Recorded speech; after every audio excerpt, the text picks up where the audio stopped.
Good afternoon, my name is Dave Norton from Discovering New England History, and we're going to bring you episode 2 of the story of the Norton brothers. Both the brothers, both were in World War I over 100 years ago. And on this particular slide we have right here, there they are probably back in 1912 together. And of course there they are in their uniforms. Private Norman Norton and Private William Norton. Now they went in at different times. As you can see down below, Norman Norton went into France July 1918, quite a bit later. And William Norton went into France in September 1917 because he enlisted into the 1st Infantry Division. And Norman waited till he actually got drafted. So we'll go to the next slide. Now, we're going to cover some of the key players here in World War I. Kaiser Wilhelm II was the German emperor. Erich Ludendorff was the quartermaster general. And Paul von Hindenburg was the supreme commander in the East. We'll go to the next slide.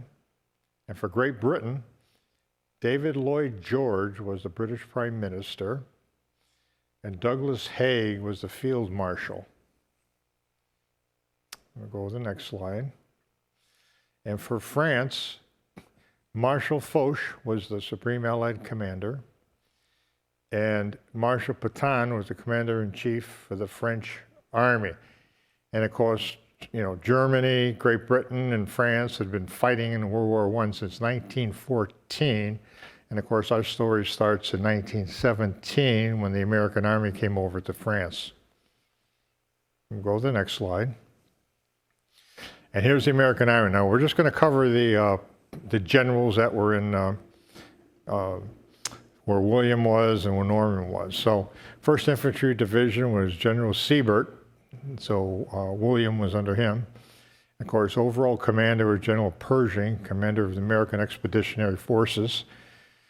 And General Hodges was the 76th Infantry Division, and that was a division made up entirely of draftees.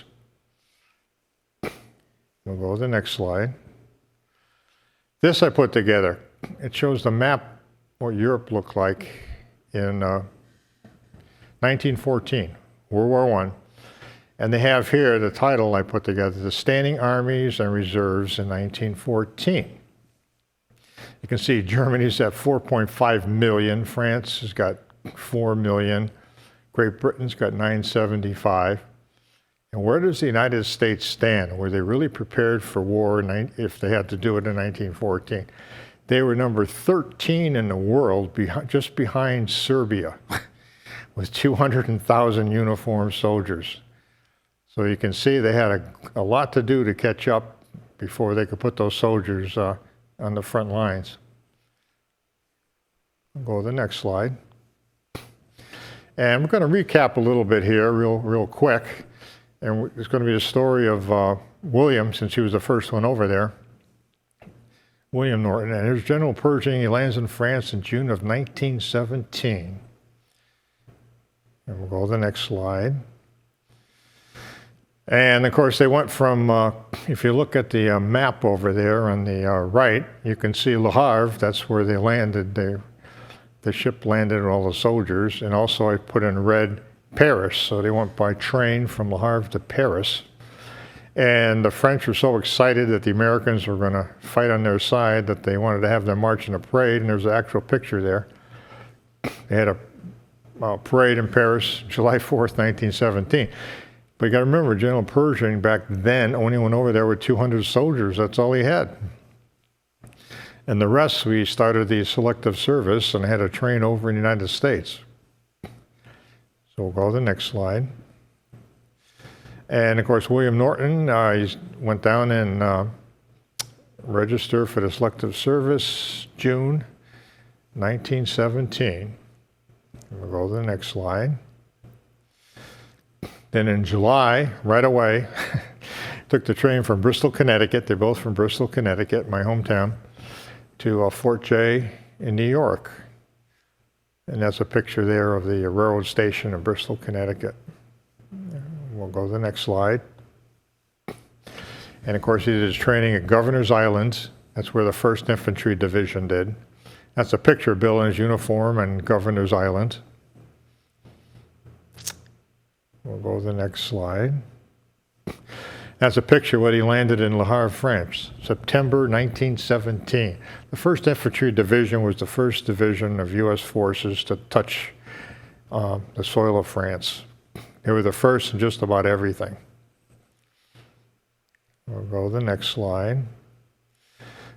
Now you can see the map over on the right where we're going from Le Havre to Paris, where they had to march in a parade, and then from Paris they went through near Nancy, France, which is close to the border where all the trenches were between Germany and France. And you can see there's a train there. They had to hop a train and go through there. And William Norton was on the 16th Infantry Regiment, part of the 1st Infantry Division. We'll go to the next slide. And I wanted to see what it looks like. It's the training center. Now, the French have been fighting since 1914, so they knew everything about trench warfare. And so they set up a training school at Congercourt, France. It's about 40 miles south of Nancy, France. And there's a picture of what it looked like. Must have looked nice and peaceful there back in the day. We'll go to our next slide. And that's a great shot of it. The training center. And William probably arrived there around October of 1917. And we'll go to the next slide. And from the train, they piled them all onto convoys of trucks. You can see all the duffel bags there, and that's it. You're going to be in the French training center. Because General Pershing would not commit any of these soldiers to the fight until they had at least, say, 4 months of training. We'll go to the next slide. Who were the trainers? Well, on the left, they were the French. They knew all the trenches. They knew everything. They've been fighting this way since 1914. And then they also brought over from Governor's Island a fellow by the name of Colonel George Patton to teach. And we'll go to the next slide. And how'd you like to meet these fellas? They look like they're ready for the for everybody to fall information and ready to get started in training. These are the U.S. Army training instructors in Congercourt, France. They can't wait to get their hands on these raw recruits. Go to the next slide. Now, what did they do? Well, it's a whole different thing here. All different warfare. You got to remember now. That's all the technological advances and whatever in World War I. But they started with the basics. Here, they had to learn how to dig trenches. You can see the couple of soldiers in the trenches. They had to learn how to string barbed wire. And I couldn't believe that. It's an actual picture of the 16th Infantry Regiment over in France training, of which William Norton was a member. We'll go to the next slide. Then they went through advanced infantry training. You can see at that part of France, it was wide open there, and they were, you'd have one group of soldiers all sitting down watching the other group, and then sound of the whistle, they would get up and they would do their infantry training. Very intense training. Go to the next slide. Now, here it is, supper time. That's what it was. Now, in the field, you can see they had a little bit different. They had different mess kits and whatever like that because they were in the field. But when they were in regular mess hall, like we talked about during their early basic training, they didn't have all these separate things. They had one tray only, and I have one right here. This was designed in World War I, and it's out of stainless steel. And anybody out there that was in the U.S. Army, I think you've eaten out a lot of these back in the day. That same design they had probably right up until today. So that's a World War I tray. Well, Go to the next slide. They also had pistol range. You can see there the French soldiers right behind you, making sure you knew everything about the .45 pistol. We'll go to the next slide. Now, Private Norton here was in the machine gun training, and you can see the badge there, or the collar button there, if you will. He's in the 2nd Machine Gun Battalion, Company D. And that's the collar disc that they wear over there on the left. And that's a setup actually in France. Really had to be really proficient in setting up and being a good marksman with the machine guns. And we'll go to the next slide. Now, something they didn't drill a lot about in the United States was in case there was a gas attack in World War I. That was really, really a problem with the gas attack. And we're going to go over this a little bit. The 3 types of gas that they started to use, the Germans started, and the Americans and the French, and they all did it. Chlorine gas, phosgene gas, and the worst was mustard gas. And they had filter respirators. You can see them putting them on with charcoal to neutralize the gas. Gas is heavier than air, and so this would fall right down to the ground. So if you went into a bomb crater or something like that, that's the worst place you'd want to go. The death was slow and painful. And the mustard gas in particular, it can burn your flesh right down to the bone if you aren't covered with long sleeves. And the gas cylinders are basically fired from artillery. Go to the next slide. And that's a picture of the mustard gas. You can see it gives up sort of a mustard-colored smoke. Now, the average attack in World War I, artillery opened up a half an hour before the attack, and they would fire an average of 20,000 shells of mustard gas into the other position, and then they would attack. You go to the next slide. And there they are. They're all ready for with their gas mask training. Certainly a very important part. Go to the next slide. They also had to be schooled in the art of sniping. They had British and German snipers.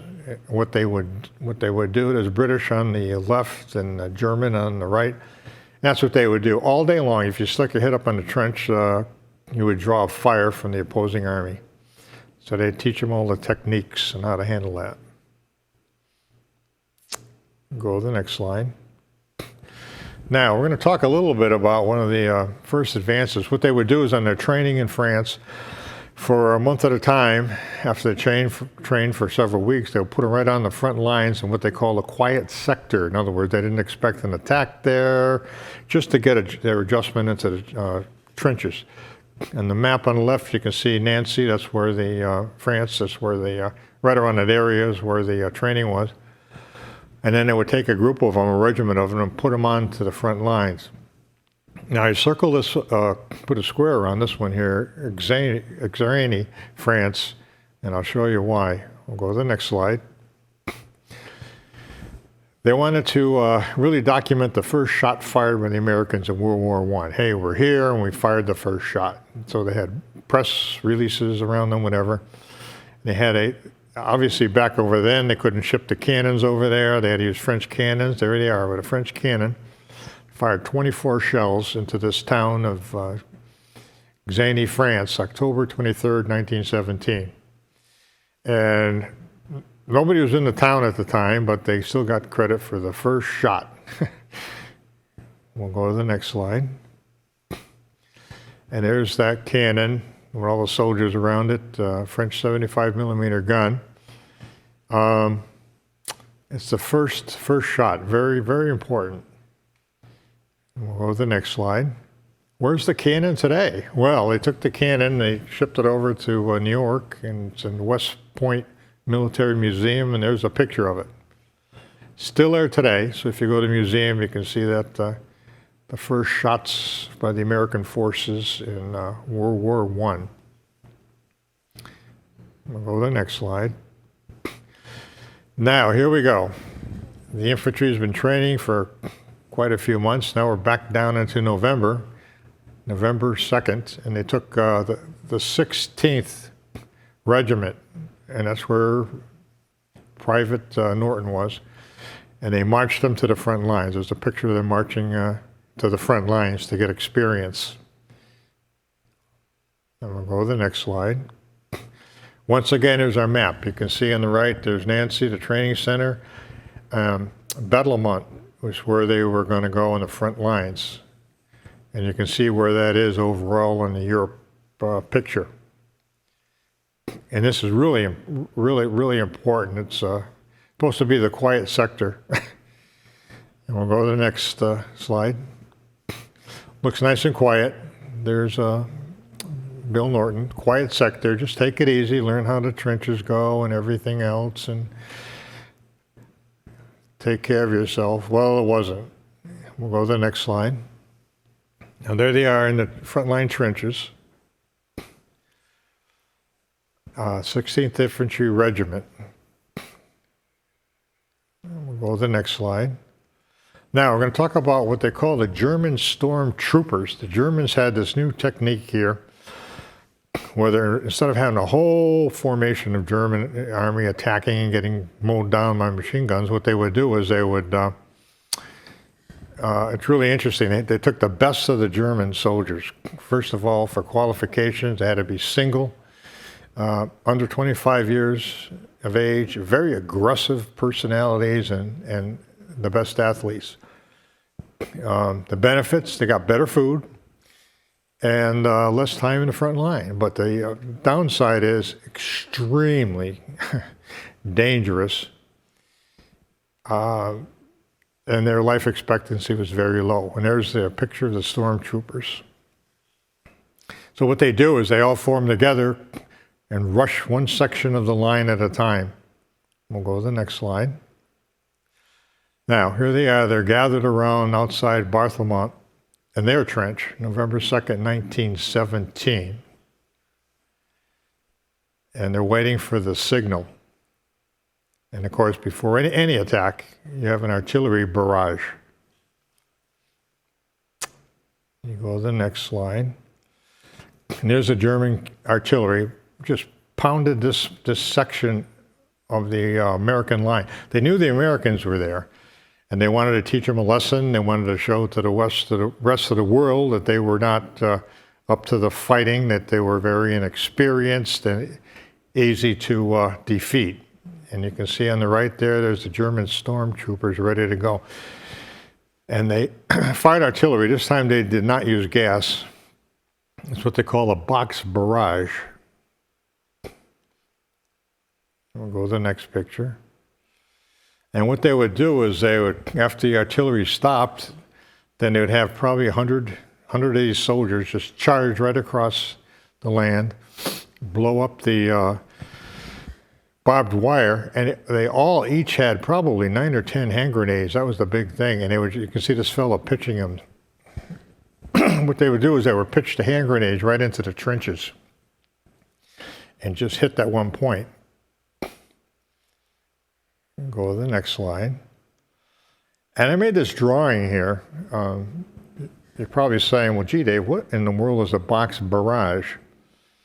Okay, if you take a look on the right, in the sort of an orange color there, that's the 16th Infantry Regiment trench. Okay, all the soldiers are in there. And then what they did was, where the X's are, that's where they hit with the artillery. So they boxed you in on the left, they boxed you in on the right, so you can't get out of the trench. The other length of the trench, probably miles long, they couldn't rush to help you because they kept on pounding artillery. And then they put it so you can't go back, and they boxed it all in. And then where the arrows are, they attacked through the barbed wire, through the hand grenades, jumped into the trench and finished everybody off with close combat, bayonets and whatever they had. And then the idea was to try to capture some soldiers, interrogate them, get them out just as fast. And the whole attack probably didn't last, they said, 4 to 10 minutes, but very, very successful. And we'll go to the next slide. Okay, this picture was taken after the attack, and they actually captured the first 11 soldiers captured over in France in World War I. And they were all from the 16th Infantry Regiment. And they took them back to their lines in Congercourt, France, November 3rd, 1917.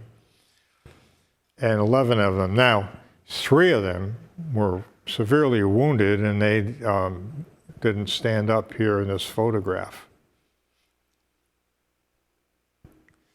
And this is very, very important what they're trying to do psychologically and for propaganda. So we'll take the next slide.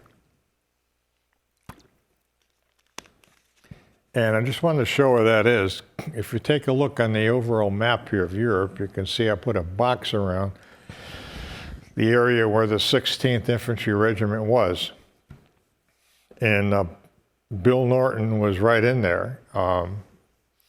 He was not one of the 11 captured, I can tell you that. But he was right in the middle of that box barrage, no question about that. And you can see on the map on the left there, you can see where Battlemont is, and you can see where they took them across into the German trenches to Congercourt.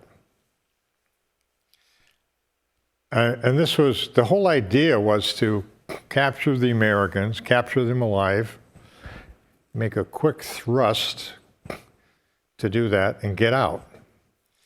And during that, they actually killed 2 of the American soldiers in the trench. So the first, actually 3 of them, the first 3 soldiers killed American soldiers in World War I. Unfortunately, Bill was not among those. So we'll go to the next slide. And I searched on the internet. There was a lot of descriptions about what they did in Germany to these 11 soldiers.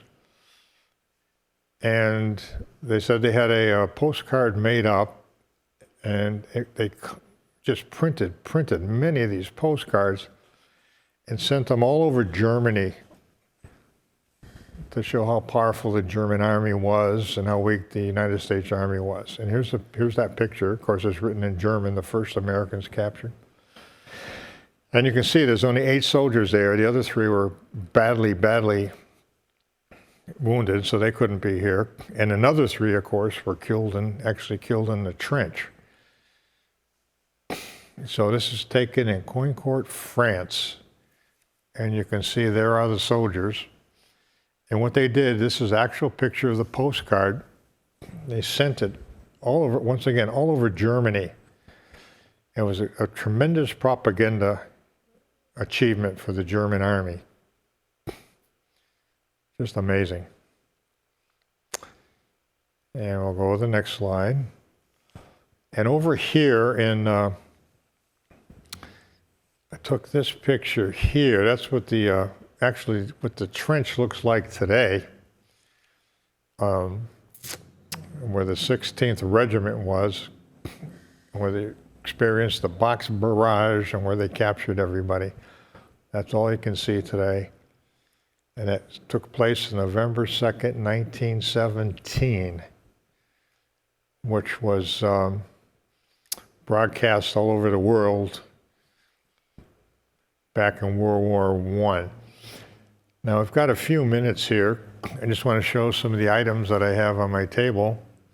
And of course, we showed you this, which is the World War I tray, stainless steel, will not rust. And then over here, it's actually a World War I canteen. And you can see, you'll notice that it's got a different kind of strap all the way around it. It goes up here all the way around the back. And on the inside of the cover, it's dated 1917. So that's the real McCoy, if you will. And I want to show you something else too. The 1st Infantry Division. This was the patch which I got, which they wore, and you can see it, okay? And the one that most people see, like for instance in World War II and today, this is what it looked like. And you can see it's a little bit of a difference there. A little bit longer, a little bit bigger of a one, or whatever. But it's the famous 1st Infantry Division, probably the most famous infantry division in the U.S. Army. And that's where William Norton was. Amazing. And once again, on this story here, I'll hold that up, which I found when my father had this. That's the coat of arms or shield, if you will, of the 16th Infantry Regiment. And I have no doubt that Bill Norton, when he came over to my house, gave this to my father as a keepsake.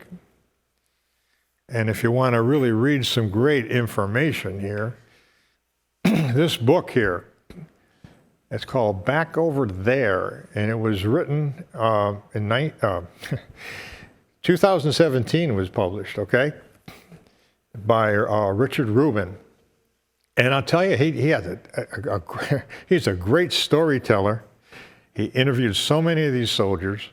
He actually went by himself all the way over to France and visited all these different sites in World War I. But he tells it as if he was a tourist there and all his problems trying to get through the fields, trying to get to the sites, interviewing the French people. We couldn't speak French. It's almost like a travel guide. It's really tremendous. So I urge you, if you want to get some more information, that's one of the sources I've used in this presentation. So once again, this is episode 2. Stay tuned for episode 3 coming up. And we're going to go in deep in what happened in World War I to these 2 soldiers from Bristol, Connecticut. Have a good evening.